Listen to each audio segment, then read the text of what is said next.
আরও বেশ কয়েকটি গ্রাম পঞ্চায়েতের মনোনয়নপত্র দাখিল করে আমরা বেরোচ্ছি।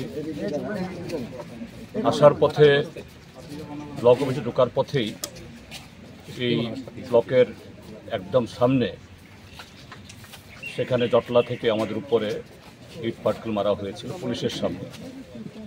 যাই হোক, তেমন গুরুতর আহত কেউ হয়নি। আমরা প্ররোচনায় পা দিইনি, কারণ আমাদের লক্ষ্য যেভাবেই হোক মনোনয়নপত্র দাখিল করা, সেই কাজটা সম্পন্ন করে আমরা বেরোচ্ছি।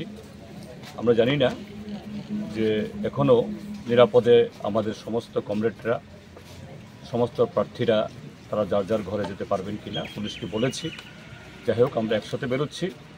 তো এইভাবেই ত্রিপুরাজ্যে গণতন্ত্র পুনরুদ্ধারের সংগ্রাম আমাদের করতে হচ্ছে।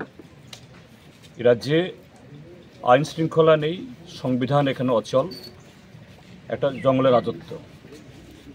এই রাজত্বে একটা রাজনৈতিক দল বৈধভাবে একটা নির্বাচনে প্রার্থী হতে যাবেন, এটাকে দিন দুপুরে শাসক দলের লোক পুলিশের সামনে অস্ত্রশস্ত্র নিয়ে বাধা দেয়।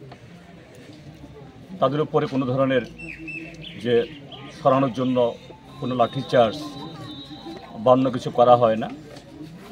আমাদের একজন প্রার্থীকে তো খুন করেই ফেলল। এইভাবেই ত্রিপুরাজ্যে গণতন্ত্র নিধন চলছে। আমরা সারা দেশের সামনে বলছি, শুধু ত্রিপুরাজ্যে 40 লক্ষ মানুষ উচ্চার হলে হবে না। গণতন্ত্র পুনরুদ্ধারে, আইনের শাসন প্রতিষ্ঠায় এবং সাংবিধানিক অধিকার আদায়ে যদি গোটা দেশ বিজেপির এই নগ্ন আক্রমণ, গণতন্ত্রের উপরে বলাৎকার, এর বিরুদ্ধে ঐক্যবদ্ধ না হন, তাহলে এই দেশ সারখার হয়ে যাবে। যাই হোক, আমরা ভারতের কমিউনিস্ট পার্টি মার্ক্সবাদী, এই লড়াই আমরা সামনের সারিতে আছি, আমরা থাকব। এভাবেই আমাদের লড়াই চলবে।